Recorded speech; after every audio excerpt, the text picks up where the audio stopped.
afternoon and welcome to CMEC's conference debate series. I'm Charlotte Leslie, the Director of the Conservative Middle East Council, and this afternoon I'm delighted to be joined by an array of brilliant experts to discuss a really topical issue, both regionally, but also, of course, domestically, politically. To my left, I'm delighted to introduce Major General Jonathan Shaw, who is second to none in experience in the region. Jonathan read PPE at Trinity. He served in the Paras and the Special Forces. He says he served in all of Blair's wars, so we're not going to list those, with a counter-terrorism focus, and from 2009 to 2012 focused on international security at the MOD. To my right, needs no introduction, Andrew Mitchell, the Right Honourable Andrew Mitchell MP, who is currently our Shadow Foreign Secretary, but Andrew has served as a Secretary of State in DFID and development for many, many years and has a particularly unrivaled expertise on Africa, which is going to be a central focus for us today. And further to my right is Ghanem Nuseibeh, who chairs Muslims Against Antisemitism and has a very wide range of experience in the region. Now, the way this is going to work, I'm going to ask each of our speakers just to give a very sort of brief 5-minute introduction to the topic.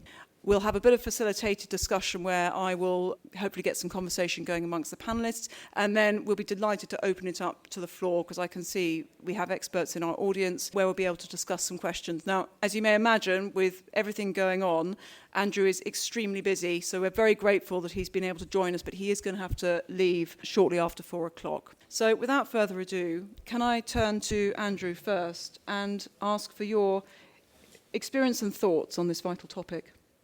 So thank you very much, and it's a great pleasure to be here with CMEC, a great Conservative Party organisation, and particularly with Charlotte, who's my former colleague and friend, and thank you very much for all you do within the party and with CMEC, and with many other friends in CMEC as well. You've asked me to talk about North Africa and the issue of migration. Stopping the boats starts in the Sahel. And it's a good title because clearly it's very much true. Now, if you look at the Sahel, you see an area that was the first and hardest to be hit by climate change. If you look, for example, at what is happening in Darfur, and remember that what is happening in Darfur was called a genocide by President Bush in 2003. Appallingly, the situation hasn't changed very much. And if you look also at what is happening in Sudan now, where many millions of people face the desperate situation of death through starvation this winter because of the appalling behaviour of those two generals. You see not only the effect of warfare, but the effect of climate change. And in Darfur, part of the issue there has been pastoralists competing, those who are grazing their goats and their sheep, competing with those who want to grow their crops, as desertification narrows the amount of land there that is available for cultivation. And that's been one of the central issues. If you go to Niger, one of the poorest countries in the world, they are losing arable land at the rate of, listen to this statistic, 400 football pitches every day. So climate change is exacerbating the problem. And what happens then is eloquently set out by the Archbishop of Canterbury, eloquently set out by the Prime Minister of Ethiopia, is that hundreds of millions of feet will start to march north. And that's the reality. You know, if you want to stop the boats, you have to move upstream. And never forget that the British international development policy is all about building safer societies over there, safer and more prosperous societies over there, so people do not want to leave. And you know, we know from countless research that people driven out of their homes by violence or by climate change, and when I was in Chad, I saw northern Ethiopia, I saw the effects of both. They don't want to go and live in Europe, ideally. They want to go back to the places where they grew up, where their community was, when it is safe to do so, or when they can, when they have enough to feed themselves and look after themselves. These are very important factors. There's two other points I would really like to make. The first is that in order to deal with these issues, you need an international system, an international rules-based system, and Britain has always punched above its weight in the international system. We are the country at the United Nations which tends to help get people together. Our diplomats are brilliant at that sort of work. And individual countries can't do it on their own, but we live in an era where the international system has been smashed by Russia invading Ukraine, the sort of barbaric act we thought we consigned to the history books. And as a result of that, the member of the Permanent Five, the international system has been very gravely damaged. And we also, at the same time, live in a world of narrow nationalists. You only have to look around the world. It's mainly men, and it's mainly leaders of countries which are not necessarily democratically elected. And those two factors make it much more difficult for the international system to work. And if you're trying to stop people migrating across the Channel in the hands of the modern-day equivalent of the slave trader, then you need to start much earlier. And although the Labour Party huff and puff about how little the Tories did, the fact is that Rishi, by repairing the relationship with the French, by employing an enormous number more people to try and process applications, by saying that once we had dealt with the issue of the boats, there would be safe and legal routes into the UK. Those were very important factors. But he also had the Rwanda scheme, which was a deterrent. We know it was a deterrent because journalists went to Calais and they asked people, and they said, we're looking forward to coming to Britain when that nice Mr. Starmer is elected. We don't want to come now because we'll be put on a plane to Rwanda. Now, before the election, the planes were all ready to go. The plane was booked, the airport was lined up. But that deterrent is not now available. And the problem for the Labour Party, like us, will be that any government which does not deal with this matter will not be re-elected by the British voting public. Now, the last thing I want to say is this. If you take a country like Mali, very, very poor, very economically insecure, very insecure in terms of politics, economics, and indeed, in the early days, I went there as the Shadow Development Secretary in about 2006, a country one of the poorest in the world, of great concern in those days to the Americans because of the poverty breeding terrorism. You see the importance of the steps that Britain took under David Cameron to try and boost family planning, because there you've got one of the highest population growths in the world. You've got one of the highest unmet need for contraception. And it's absolutely essential in countries like that that you have women being able to make decisions for themselves about whether and when they have children. And the population growth wiped out any economic growth because it was so great. Roll the clock on. Mali became a place that was badly damaged by terrorism. The French invaded. The French went in under... They didn't invade. They went in at the request of the government. And we helped them. And to begin with, the French beat back all the terrorists there and sent them north. But the whole thing collapsed. Why? The whole thing collapsed because you cannot put a military wrapper round dirt poverty and expect it to work. And it was a point that was eloquently made then by senior civil servants in DFID. It was dismissed. It wasn't taken forward, partly, of course, because it was a French operation with which we were helping. But if you are a mother who cannot give birth safely, who cannot get enough food for their children, who cannot find a proper place to live, who cannot get their children into education, and the only sign of the state you see is shiny vehicles with shiny faces and shiny weapons driving round, and that the state is not doing any of those socially vital things, then do not expect it to work. And I very much hope that all governments have learnt the lesson, this very unstable part of the world, which has been a breeding ground for terrorism and a breeding ground for migration. I very much hope that governments have realised that you cannot tackle these sort of problems militarily alone. You have to address the underlying issue. And my final point is that after the Second World War, the Americans very bravely put an enormous amount of money into the Marshall Plan to rescue Germany. Germany, under the control of the Nazis, had brutalised Europe. The rebuilding of Germany very rapidly meant that Germany recovered. Imagine if you had a Marshall Plan in Kenya and Uganda or the Sahel. And we really, really focused on that. Think of all the evils, some of which I have mentioned, that we would be able to conquer. And that is the importance of British development policy. Thank you very much. Thank you. Andrew, since we have you with us for such a limited time, with the indulgence of my other two panel members, I'm going to abuse my position as chair and ask you a quick question before I come to my other panel members. I remember being an MP and being asked to make the very difficult decision about whether we should take any action in Libya when Benghazi was threatened. Since Gaddafi's fall of a brutal dictator, there has been a rise in crossings from Libya. What role do you think Britain and the West and those involved in that have in the increase in migration? Was it the right decision?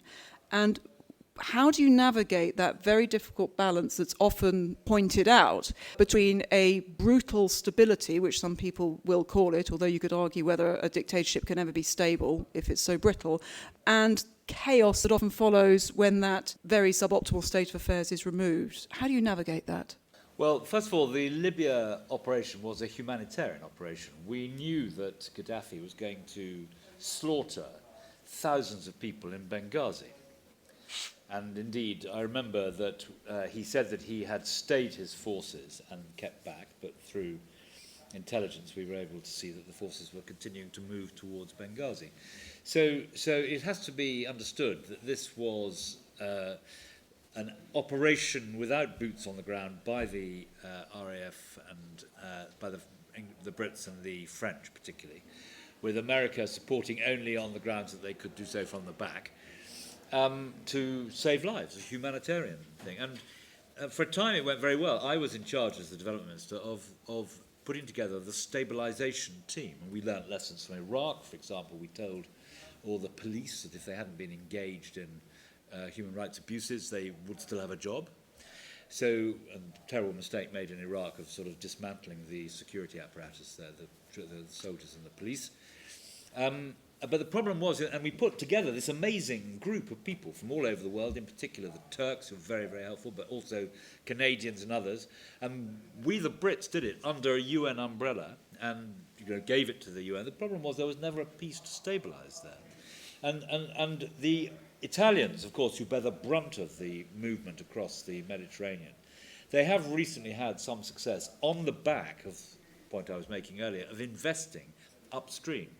And giving quite a lot of investment to countries there to do things which deter people from migrating across the sea, but also which offer them the hope of not needing to migrate across the sea. And that will require a sort of Marshall Plan approach that I referred to. It will require very substantial amounts of money. But the European Union and other countries in Europe outside the European Union who are affected by this have a very strong incentive to look at that sort of approach. Thank you so much. I'm going to turn next to Jonathan for a brief 5 minutes, and then we can discuss the issues that arise following that. Which particular topic do you wish me to focus on? You're a man of military expertise, and so I suppose from your perspective as a military man, can you talk us through how you see particularly the whole of North Africa, not just the Sahel, the security challenges and how those relate to migration patterns? Okay. Yes, thank you very much.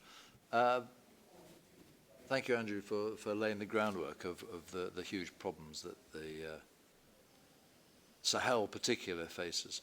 I think some encouraging news, though, rather to back up your point about the Marshall Plan and how it could work, is to say that it seems to me that terrorism has very shallow roots in North Africa, certainly Islamic terrorism, because Islam is not a single thing, it is multifaceted, as I'm sure many of you in the audience know better than I do. And the sort of Islam that they practice in large areas of North Africa is a million miles from the Salafist terrorist movements that we're used to dealing with in Al-Qaeda and based in Mecca and the whole Hanbali school of jurisprudence and all that. It's a much more Sufi-based Islam, and it's also affected by local cultures. It's not been accepted hook, line and sinker. In many ways, it's merged with local cultures in the area. So why is there terrorism there? Well, because, as Andrew said, of social collapse. But get the social collapse, or stop that social collapse, and you have the best way of ending the terrorism. And unless you address those social causes, you're not going to stop it. But it does give us hope that that terrorism is not actually the natural bent of these people, and I think that does give us hope. It's a while since I looked at the area. I discovered doing some research that the UN General Assembly 2024 came up with a paper called Land of Opportunity, and it was talking about the Sahel, and it was talking about precisely this, the hope of what happens if you actually did invest in the Sahel. Basically because, their plan is based on cross-border cooperation, on peace, on inclusive growth, on climate action, on renewable energy, on women and youth empowerment. And it's all based on the fact of huge amounts of renewable energy and the vast aquifers that sit underneath the Sahel. All of this is the basis of a plan, if they had the resource to back it up and push it out. The population of the Sahel, 65% of the Sahel are under 25. And if you could exploit that solar potential, the place could be prosperous. That was the UN plan. So it is not without hope that if there was a Marshall Plan, then you could achieve those things. That's the UN plan anyway. We've seen the challenges of why it doesn't work, though, because they do face this polycrisis, as it's called, of climate change, of breadbasket failures, of instability, of conflict and demographics. And so there's a real challenge there of how to do it. But it does mean that there's, I think, some policy substance to Andrew's aspiration for a Marshall Plan for the Sahel. Let's talk about the North African coast, the Maghreb. The curious thing about the Maghreb is that it seems to me that with the current crises in the world, opportunistically, their leaders have exploited the situation in a definitely nationalistic way to make themselves in a stronger position by exploiting those opportunities. For instance, Algeria. Algeria used to be rather shunned by the West because it was a friend of, it was sort of aligned with Russia. Yet when the West stopped importing gas from Russia, Algeria suddenly opened up as an alternate source of energy. So Algeria now is playing both sides against the other. It remains friendly with Russia, but it's also selling lots of gas to Italy and Germany in particular. And at the same time, President Tebboune, who's been endorsed as the president there, he's used his 2-year term on the UN Security Council to raise the issue of Gaza repeatedly, which must be to the annoyance of some. Tunisia, another country with a dubious human rights record, which again didn't get much money from the EU, suddenly, because of migration, they're exploiting the migration and the fact that they are an access point for migration to get EU funding. And this despite the human rights abuses that continue in Tunisia and the fact that, for instance, the president there keeps referring to the replacement theory because 15% of Tunisians are now black from the south or further south in Africa. In Libya, you've got what was approaching a normalization of relations with Israel. That's been put on hold. Perhaps the most significant development is that in the east of Libya, Khalifa is now back in favor with the Russians particularly, and I am told that the east of Libya is now a safe haven for Russian people and for their people. It's a safe zone for Russia, in other words, and with all the potential for a naval base being held there. And Morocco, by contrast, they've always been firmly aligned to the West, mainly because the West has supported them in their dispute against Algeria over the Western Sahara. And what they've seen now is support for Israel's operations in Gaza as a way of ensuring continued support by the US and the UK for the Moroccan government. and indeed that's gained recognition of the Moroccan claims to the West Sahara. The Abraham Accord stays in place. It gained them drones, which again they use in their fight against for the Western Sahara. And their risk is that although the government position is very pro-Israeli action in Gaza, the population are less keen on it. And they do risk the population rising up against them. Common to all the area is rising drought. Libyan food insecurity is now something like 40%. When you've got something like Egypt, the population rising, the risk of starvation is growing there too. And even Algeria, which used to be a net food exporter, has suffered because of difficulty getting access to Russian fertilizers. So there's an interesting list of sort of opportunistic actions that governments in the Maghreb have taken. Quite what the long-term policy is, who knows, but as a survival technique, I think at the moment I would say that all those kind of governments are in a stronger position than they were, say, about 5 years ago. Jonathan, thank you very much. And Ghanem, last but not least. Of course, thanks very much. I'll be brief. I'll start in 1963, which is a time when Jordan was surrounded by enemy states, Israel and Egypt, Syria and Iraq, who wanted to overthrow the government of Jordan. At the time, King Hussein sent his foreign minister to Moscow to establish relations with the Russians, with the Soviets. The Americans were very upset and made sure that the foreign minister who was sent to Moscow never became foreign minister again. That particular foreign minister became the United Nations ambassador for Jordan during the Falklands War, and happens to be my uncle. Fast forward to 2011, the Arab Spring started, democratization, all legitimate things, but that was hijacked by Muslim Brotherhood, by Islamist extremists. The Arabs felt the same sort of feeling that King Hussein felt in 1963 and started reaching out to the Russians. Not because they were hedging against the West, but they were hedging against the West abandoning them in the way that Obama's getting closer and closer to Muslim Brotherhood taking over Egypt was. And they had legitimate concerns that Obama was prepared to hand over parts of the Arab world to Muslim Brotherhood, who are seen as the main enemy. And that started a new era, or perhaps the first time, an era of pro-Western Arab countries talking to the Russians. 2017 was when Bashir invited the Russians to Sudan. 2018 was when the Russians entered Libya after many years of turmoil. And then Mali. And at that time, Russia became a colonizing force. They were entering villages and kicking populations out, and rape and looting and so on and so forth.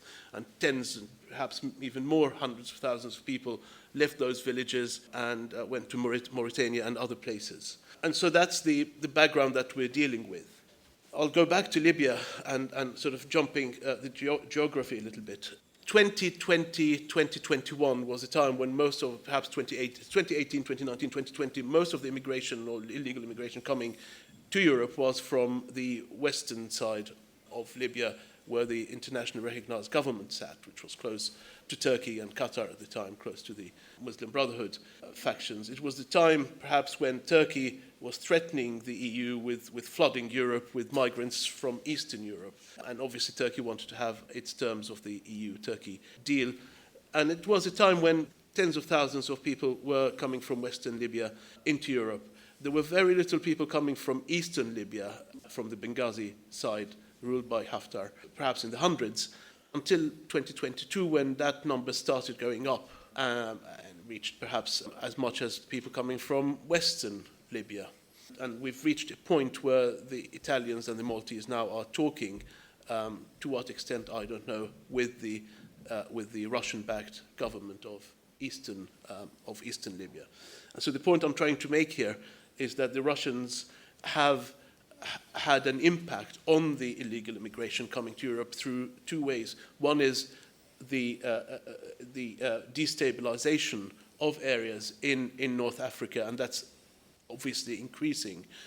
And secondly, through putting political pressure in the way that perhaps Turkey tried to do a few years earlier on the West, to give political legitimization to its friendly governments, such as the one in eastern Libya. And that brings the question on what do we, as West, as Britain, do? Do we talk to those people? I mean, the Italians presumably are talking, well, they are talking, but to what extent? And that is a factor I think we need to look at, the destabilizing effect and influence that the Russians have in sending illegal immigrants to the West. These are the points I just wanted to make, Charlotte. Ghanem, thank you very much. Let's stay on the topic of Russia for a moment, and I declare an interest. Just over a year ago, I was appointed by Zelensky to be one of 7 global goodwill ambassadors for the Grain from Ukraine initiative, which is President Zelensky's initiative to ensure that grain still leaves Ukraine, not only economically and to keep the agricultural industry going in Ukraine, but also to begin to ameliorate the consequences of the grain not leaving Ukraine. In some areas, it accounts for almost 90% of nations' food supply. 40%, I think, of the world's corn export comes from Ukraine. So it's been a catastrophic limitation of food going out into the world. Andrew, to what extent is food security a driver for migration, and to what extent do you think it's being weaponized by Russia? Ukraine, of course, has huge experience of Russia's weaponization of famine in the Holodomor. To what extent is Russia doing this again in Africa, and what do you make of Ukraine's efforts to try to combat this? Well, there was a tremendous, battle of propaganda battle, really, because when Russia tried to turn the tap off of grain getting out to the Black Sea, it had an enormous effect on the Sahel, because it stopped the flow of grain into Egypt, which was then used to flow on into areas which are very, very food insecure, and in particular, of course, Sudan is one of those things. So we then had the Black Sea Initiative and the Grain Initiative there, which has made a difference. And in fact, there's a lot of grain now getting through, which also I think, I don't know for certain, but I think the figures are the same as they were before the war. So and I hope very much that is true.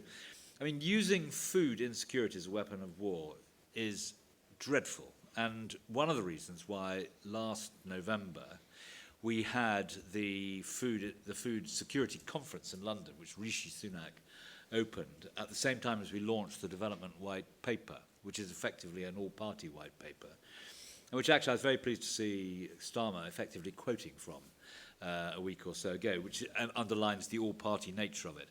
But the Food Security Conference, which looked at a lot of these things and drew together a lot of, it wasn't really a pledging conference in terms of money for food security, but it was about how we do more to secure food security, which is about growing science, AI, as well as physical movement of food and so forth. So I think in terms of there's no doubt whatsoever that Russia was seeking to weaponize this, though I think the extent to which they've been successful in doing so has been considerably more limited. I'm going to come back to you again just while we have you. Do you think we could have done anything more in the period, I'm looking at the last 2 decades leading up to where we are now, and hindsight's a wonderful thing, to prevent the sort of the stronghold that Russia and indeed China have developed on the continent of Africa? Well, I think they're very, very different. Russia is, people very quickly learn that having Wagner in your country or the Russians there is a most unpleasant experience. And the way in which they live off raw resources, they behave in a complete breach of human rights and so forth, is absolutely appalling. And I think that Russia is easier to deal with in a sense, because you just have to look at what they do and draw your own conclusions. China is different. When I was the development secretary, I used to ask in Africa, if I was there, the British ambassador to organize a drink or a meeting with his Chinese counterpart. And it was always quite interesting. For example, in the DRC, we did some joint work with China on infrastructure development and worked reasonably well. And China today, of course, is not able to lend what it lent before, and so it's pulled its horns in a bit. The thing I used to say to you, if you're here, you can either view China through the glass half full lens, or the glass half empty lens. You know, when the president of the Communist Party in China invited all 42 of the heads of government in Africa to come to Beijing for a conference to discuss development, they all went, by the way, he promised that he would increase trade by $100 billion with Africa from China. Now, that is, in theory at least, is a good development outcome. But the problem with it is that the sort of terms of trade that China adopts, the brown envelopes, the side letters, which of course is fine if you're in power, but if you're not in power and you then come into power and you discover this stuff, it's very, very bad for business. And also, it's not Africa, but if you look at what's happened in Sri Lanka, for example, where they've effectively defaulted on the Chinese have taken a warm weather port there. So you know, it's not unalloyed on China in Africa, but it is very different from Russia. And I think that I used to say to the Chinese, with whom on development we had quite a good relationship, because that was an area where we were able to do things together. And indeed, if the election hadn't been so early, I was going to go to Beijing and talk to their head of development and so forth. And see, you know, what areas of cooperation might be possible. But in the end, unless they are more transparent, unless they accept some of these basic principles of trade, you're never going to get them, I suspect, to treat human rights as a key ingredient of the policy which you operate there. But unless they are more transparent and open, in the end, someone will eat their lunch. I'm going to ask both our other panellists, Jonathan and Ghanem, do you think it's within China's interests to have a destabilised North Africa and migration into the UK? Is that a way that China can undermine the UK in a way, or does China like stability? Ghanem, I'll come to you first, Ghanem. I don't think they want to deal with instability. I think they want to have influence, and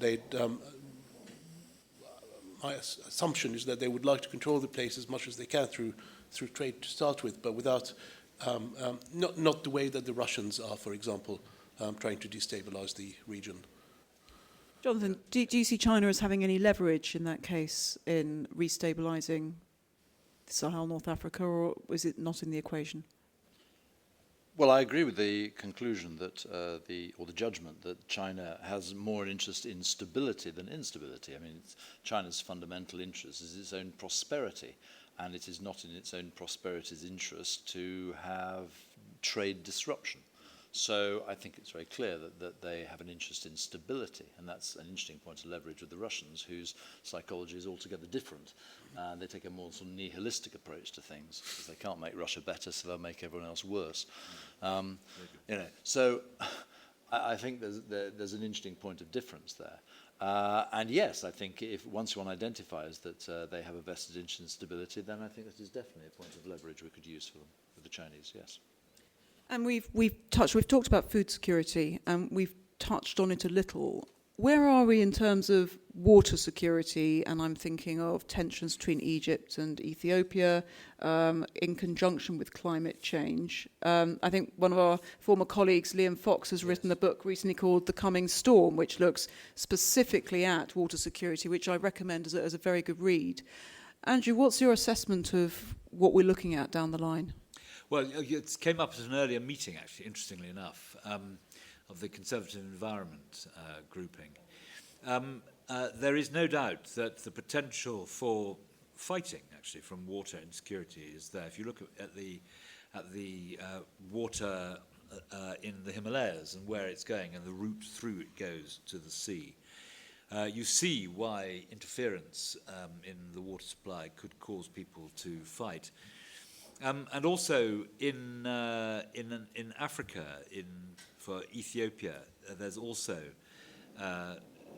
steps that could be taken which would cause, you know, enormous difficulty. And I echo your comments about Liam's excellent book.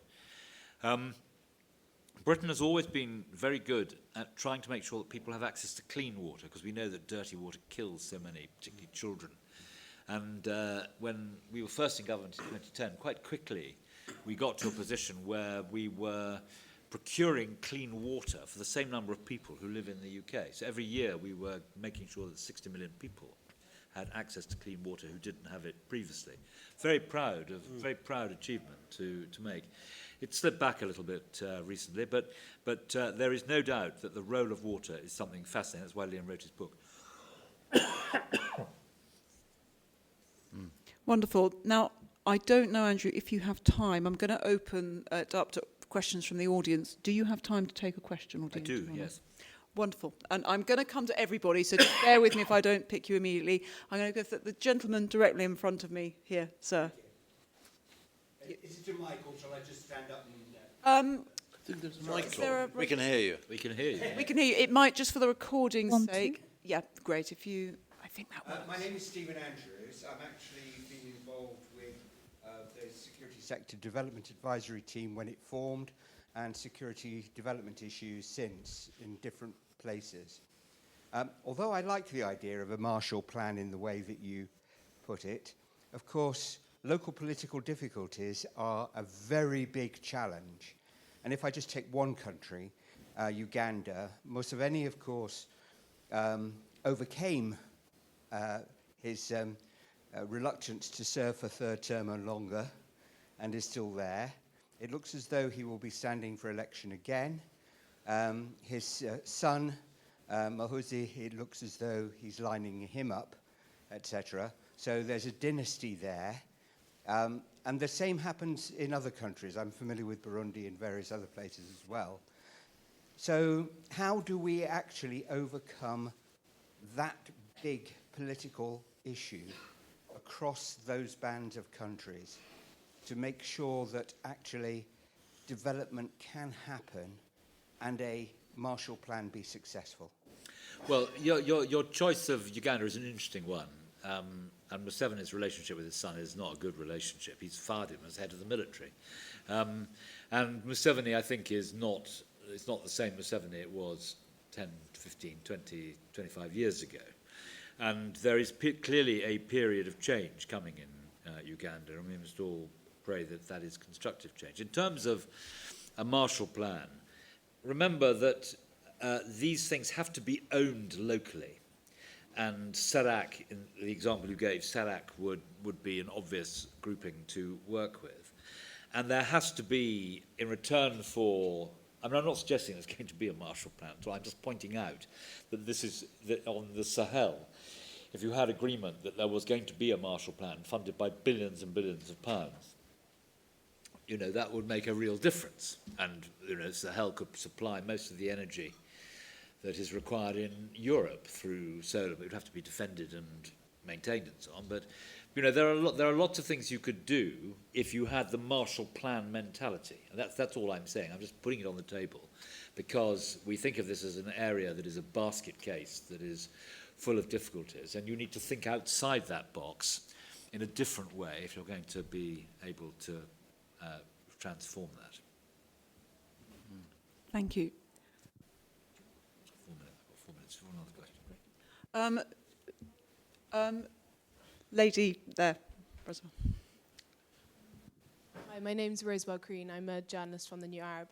We touched on this a little already, but I wondered if the panel was able to share what they know about the reports that Russian soldiers are facilitating migration from Libya across the Mediterranean to Europe. I'm afraid I can't enlighten you on that point. But in general terms, when you suspect the Russians are doing something dreadful and dastardly, you're normally not far off. On which note, if I may. Andrew, thank you very much. Quick round of applause for our fellow Forest Secretary.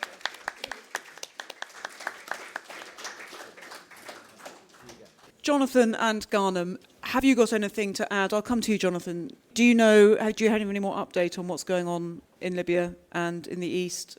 And I don't, no, sorry. I just make a comment that sort of comes back to the point about leverage. We were talking about leverage earlier.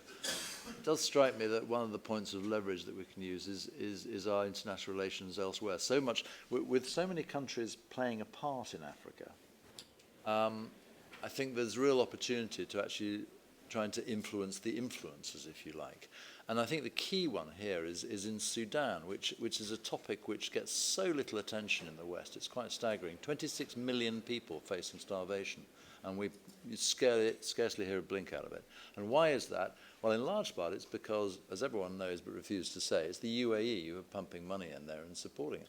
And yet, are we putting, and I'm ashamed it's gone, but I would like to know if this government, and indeed the Conservative Party, are actually pushing UAE in any way to try and work out what their end game is and to get them on side to halt what at the moment I'd see as an escalation of the crisis there.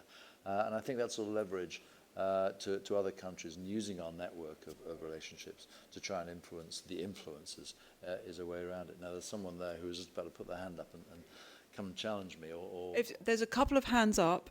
I'm going to ask Ghanem to comment, and then what I'll probably do is, because otherwise we need to enable everyone to have a say, is I'll take a batch of 3 questions at a time, and if it's a comment on our existing conversation, our speakers can pick that up and put it into the conversation. So, Ghanem, I'll just come to you, and then I have seen you, and I'll give you a chance to comment and partake. Thanks, Charlotte.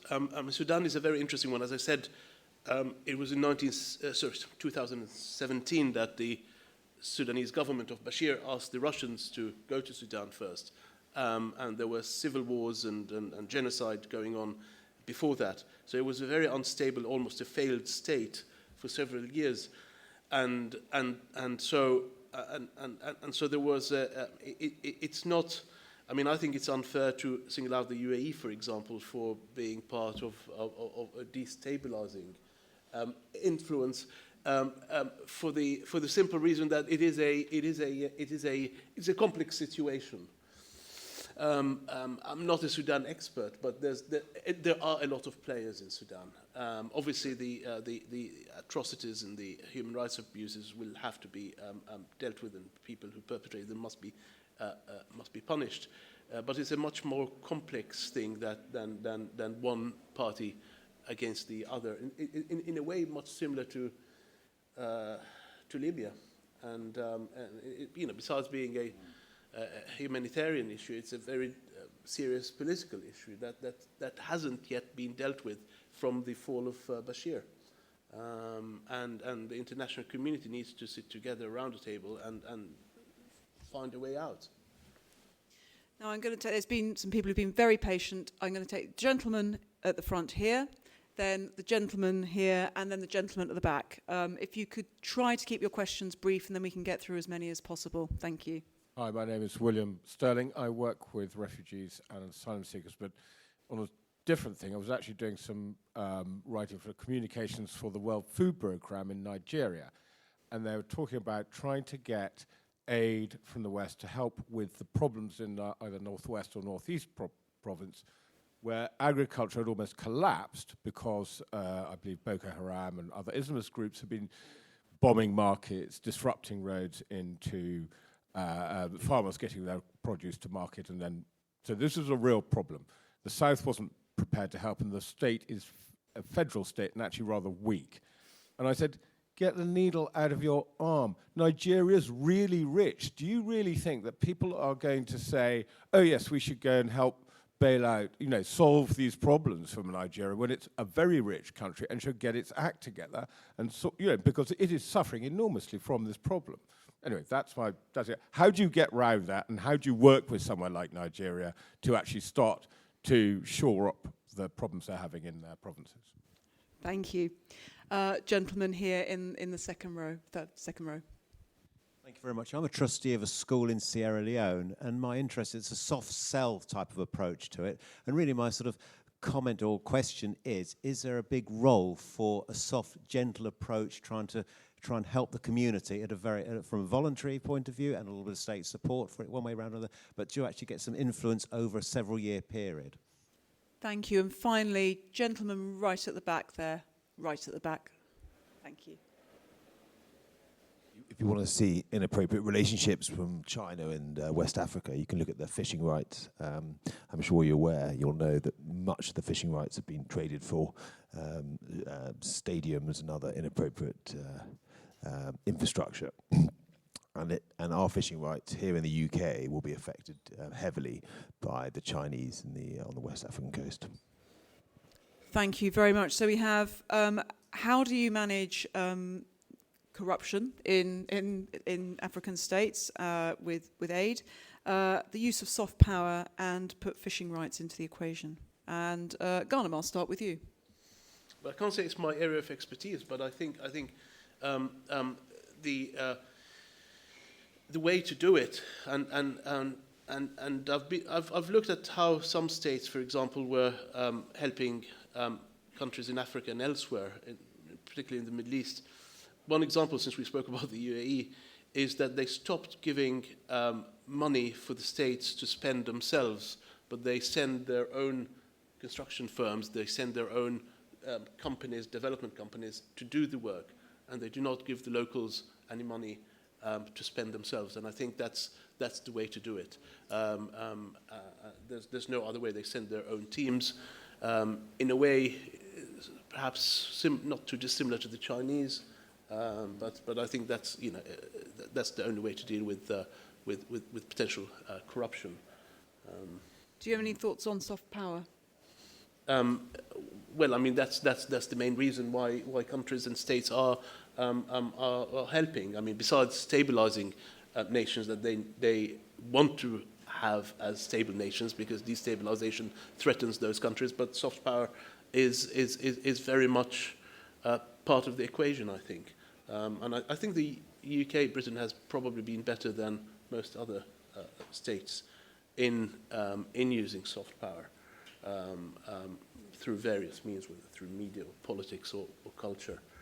Algeria, for example, is a place where British public diplomacy has succeeded in making the English language a language that is taught in schools, replacing French after 150 years of French language. I think that was a huge policy success of the previous Conservative government. So.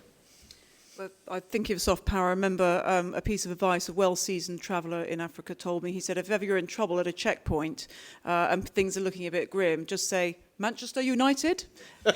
And then anyone who knows will know. Jonathan. Thank you. Straight off, I don't know anything about fishing rights, so I'm going to duck that question. As to the other two questions, they all come down to the question of how and should Britain influence the rest of the world to be better, and all kinds of value judgments written into that sentence. And having said I've fought in all of Blair's wars, the sort of common mistake of most of them was that they were based on trying to impose our solutions on their problems. And when you do that, you end up in trouble because it doesn't work, funny enough. It comes back to one of the repeated tropes of particularly American jargon, but Brits in our slavish way tend to say it as well. We keep talking about regime change. And regime change strikes me as one of the most fatuous and self-defeating policies ever. Why? Because it's composed of two parts. One is getting rid of the existing leader, and that's the easy part. And then the far more difficult part of recreating a political entity in its place. And yet the problem is that if you impose a system on a culture that is unsuited to it, the original culture will reassert itself. And that's exactly what happened in Iraq. It's exactly what happened in Afghanistan. And I'm afraid I take a different view to Andrew Mitchell. I think that the invasion or the assistance to the aerial bombardment of Libya was a disaster. It was ill thought out. There was no strategy because Whitehall is incapable of doing strategy. I could expand on that if you want to know. Honestly, I wrote a book in which I had to start by defining it because Whitehall does not even agree what strategy means. So no wonder when David Richards, as Chief of Defence Staff, sat there in Cobra and they were discussing what to do about Libya. And he said, well, what's the strategy here? And I'm afraid all the apparatchiks around David Cameron thought he was just being obstructing and flinging military process in the way of Cameron's great idea to follow Tony Blair as being the sort of great hero of Kosovo by repeating that sort of triumph. And so he was ignored. despite the fact that Gaddafi was, at the time of the invasion, there were 4 top security priorities for the country, and Gaddafi was supportive on 2 of them, counter-terrorism and counter-nuclear proliferation.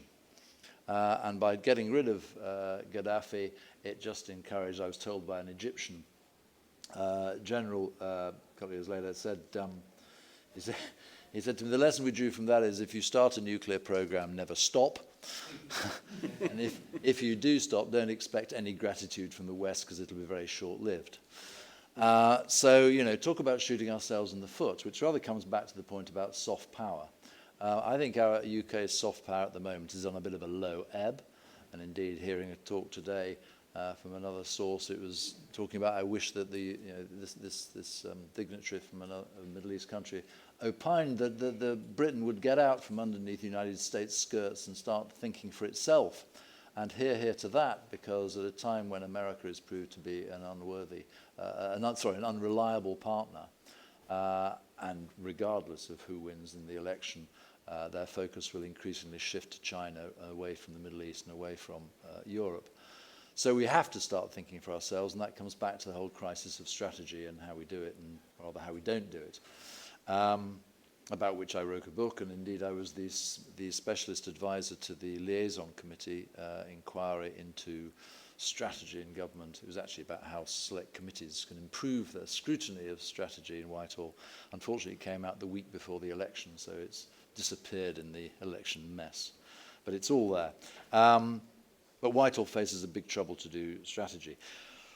Anyway, my basic recommendation would be, how do you cope with a problem like Nigeria? You know, you've got to start by recognizing that, as Drucker said about, he said, culture eats strategy for breakfast.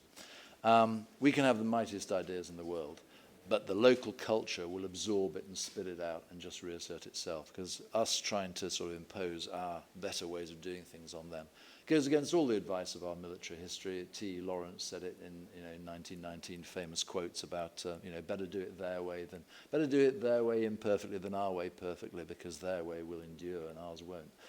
Quite so. And we just learn all that stuff at Staff College and then ignore it in practice and go around imposing democracy on countries that have a completely different sense of individual rights and responsibilities. So I think my advice on someone like Nigeria is to work with the grain of the country and try and encourage them when you see the good parts.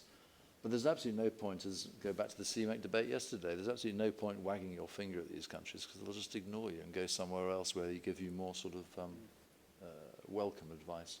So I think if I was going to make one recommendation, it would be that we re-empower the Foreign Office to actually be the leaders on the reality of the world, which has rather gone backwards. And we should encourage them to adopt an anthropological as opposed to a colonial approach to foreign policy. Start by understanding the country you're dealing with, because they are all different. One of the baleful influences of globalization is that it became not politically incorrect to notice that different people had different qualities and different strengths. Someone said to George Bush, what about this democracy? Do you really think the Arabs are up for democracy? And George Bush described him as being a racist. Of course they are. They're human beings. Therefore, they like democracy. No, wrong. So we need to get away from this idea that we're all the same because we're all globalized and we're all human beings. I mean, I could get into a big rant about the Enlightenment and human rights, but I'll skip that to next time. But I do think an anthropological start point, understanding the country you're down to work with, stressing the positive and encouraging them the positives in their society is the only way that's going to work long term. And that goes whether you're talking Sierra Leone or whether you're talking Nigeria, because you need to read. It was fascinating when I went to. The only time I've been to Nigeria, actually, I thought I'd test out something I'd read in a Rysard Kapuscinski book about Africa, about how when an African gets a job in government, that's not him getting a job, it's his whole tribe getting a job. And I went, and I saw this guy wwho was, I think, the National Security Advisor, and so I just threw out a casual question. I said, so have you got any relatives working for you? He said, oh yes, he says, my brother's out in the outer office. And I thought, bingo, there you go, well done. So, the wisdom's there. We just need to get away from our sort of mindset and understand the countries we're trying to influence and encourage them in their best behavior, but just, I'm afraid, roll with the punches on what they are, because that's who they are. You've got a round of applause even from next door. Thank you. Two gentlemen here, and then the gentleman behind him as well. Thank you, Claudia. Thank you very much. Now, it was very interesting listening to you, particularly about some of the lessons we should have learned from history. Now, going back to Afghanistan, I think Britain had an expedition over 100 years ago. We never learned from that experience. We went in again, followed the Americans, went into Iraq. Libya was a total disaster, and I totally agree with you.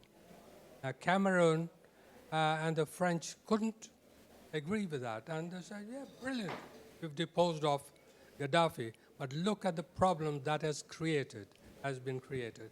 What about Saddam Hussein? Exactly the same thing.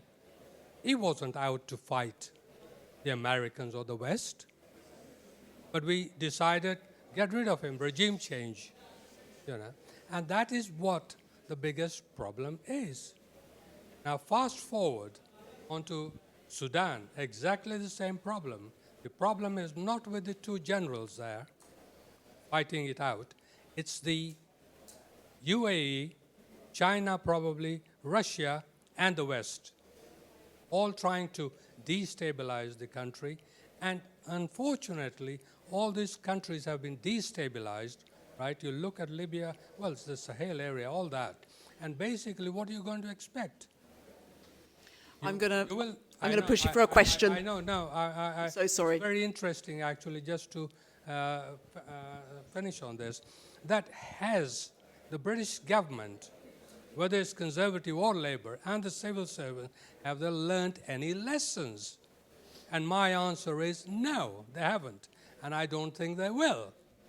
So read the chapter I've just written on a book on geopolitics. What's the book called? Perhaps you need to tell me what your book is, and I'll read it and actually communicate with you at some stage. But that is the whole problem. And I think exactly the same problem is now arising in the Middle East. It's going to be a major issue and a major problem. I don't know, I mean, it appears that you're probably an expert, our panelist over there, but it's a major issue and a major problem. And I'm afraid it will not be solved by what we're currently doing there. Thank you, sir. Thank you very much indeed. Now, question. Thank you. I mean, maybe in a similar vein, I mean, General Shaw, you mentioned stop social collapse and you stop the terrorists, and obviously with Russia encouraging that social collapse to an extent so they can install the leaders that they want, and then China conversely looking to stabilize regimes so that the Belt and Road Initiative is all right. Given we've now looking to withdraw from West Africa, we've done so in recent years, and East Africa to an extent, I mean, what conventional military activity could be done within the region to promote that stability that would then prevent social collapse? I'm rather with Andrew that putting the military aren't the answer on their own. Unless you have the wider political buy-in, it's not going to work. I used to describe our operations in Afghanistan and Iraq as being putting military lipstick on a political pig. Precisely because you could see that the politics... I mean, I was lucky in Afghanistan in that my real engagement in Afghanistan was not on the ground down in Helmand. It was doing counter-narcotics, working from Karzai downwards. And so I saw the country as a political, social entity in which the military was a tiny part. And you just saw the nature of the country and how our military effort was just tidying up the tactics. Unfortunately, it led to a lot of people becoming so emotionally engaged that it overrode our rationality about it. And that's one of the things I disagree with Tom Tugendhat about, but I can quite understand why people like him, who spent an awful lot of time on the ground in Afghanistan, got emotionally engaged with the issue, but it was still all the military tactics. The reality is that unless you sort the political, the cultural, the social, and when I say sort, that's the basis on which you have to build. I think the military also, let's kill another great phrase that was bandied around a lot, and that's security first and then the politics. Rubbish. Most of the violence in these countries was political in origin. So, saying security first and then sort of politics is a nonsense. What I think is interesting about Israel's, and given where we are in the world, I don't think we can have this debate without talking about Israel. Israel is testing the extent to which the military effort on its own can produce a political result. The example that I have a horrible feeling they may be following is that of Sadat Sr., when he, in 1982, was faced with a Muslim Brotherhood uprising in a village called Hama. And he just sent the boys in, encircled it, cut it off from the world, and wiped it out. 25, 40,000 people killed, 100,000 people displaced. This was military used for a political act, and the political act was just to kill everybody. Is that what Israel's done in Gaza? Is that what they're now going to attempt in Lebanon? I have a horrible feeling that they're challenging one of the central tenets of Western warfare, which is that, from Clausewitz, that war is, that military action has to serve a political function. And yet it seems to me that all the military does is, to put it down to its basics, is kill people and break things. That's what the military is trained to do. That's its unique role in society. Of itself, it can't be a creative political force, but if your political end state is simply to destroy, well, maybe that's what they're trying to prove. This is uncharted territory. Well, since World War II, we'd like to think it was uncharted territory, but I'm sure Genghis Khan or someone would approve of it. Sorry to interrupt. Do you think we're helping them? Who? The Israelis? By providing all the ammunition. Well, absolutely. I mean, that's, It's not a war. On the other hand, those guys have got these rockets, 100 rockets, 200, 300. Those rockets don't fall anywhere. They're just shot in the air. With American well, we'll see. We'll see. Anyway, carry on. Sorry about that. No, not at all. It's not at all, and we can't ignore what's going on, and it's a very difficult issue. Are there any more questions? Are there any hands I've missed? Oh, sorry, sir, and lady at the back. Thank you. Yes, just following on from what you're saying, Jonathan, and nice to see you again. I'll just say that if you're right that Israel is adopting, in effect, the same policy as Syria did a few decades ago, is it not being just increasingly infected by that local culture, which you said we shouldn't expect to be able to alter on our own? Yeah, but I fear you're right. I think the difficulty is the way that Israel sells itself as an outpost of Western values in the Middle East. And you don't have to spend long in Israel to realize that their mentality is entirely different to ours. And when you challenge them on certain behaviors, their defense is always, well, it's a rough neighborhood. Well, sure it is. No, quite. Yes, I fear you could be right. Now, if the lady at back will forgive me 1 second, I will just ask Ghanem, just because you are an expert in this region, and I'll just rephrase a question. Do you think the reputation of the UK and the UK in particular, but the West, has suffered globally, and that's USP of being the upholder of international rule of law and what we do pride ourselves on, has that been dented by perceptions which are bandied around and talked about of us not treating Israel the same as others necessarily in various contexts? Yeah, I think so. I mean, there's no doubt about it that the accusation of double standards and so on is widespread in the Middle East. Whether it's fair or not is another question, but perhaps we weren't good at presenting the case. I mean, there are things that we all agree on, for example, that we want to keep Israel secure and Hamas are terrorists. That's not a political statement. These are facts. But at the same time, Israel has done, in the view of many, things that it shouldn't have done, and perhaps interventions weren't strong enough to slow down or alter the response that the Israelis did after the 7th of October. So, and the result has definitely damaged the UK's reputation and standing in the Middle East and the wider Muslim world. So, unfortunately, that's something we have to deal with. Now, I'm so sorry to have kept you waiting. The lady at the back. I came in a little bit late, so this might have been touched on before. But I was just wondering, in your opinion, what are the best next steps that can be taken by Conservatives to promote stability in every sense of the word in unstable nations, whilst also bolstering soft power? Thank you. I'm going to start with Ghanem. About what the UK can... Yeah. About what Conservatives in the UK Yeah. can do. I mean, the Conservatives, I think, understand the world more than any other political party in the UK and probably in the Western world. And that's important. So it's not just a duty that we owe to the country, but also to the West. And I think we can do that. People forget that, for example, we've been talking about Israel. The Conservatives are staunch supporters of Israel, but at the same time, they're very critical when things aren't done properly. Churchill threatened to invade Israel in 1953, in fact, had plans to invade Israel. Thatcher criticized Begin when he invaded Lebanon. Cameron was the first prime minister to impose sanctions against Israel when he was prime minister. And so the Conservatives are leaders in taking ethical decisions when it comes to global policy. Unfortunately, I don't think we've been good at that in the past few years, but I think perhaps when in opposition, the Conservatives will be able to regroup and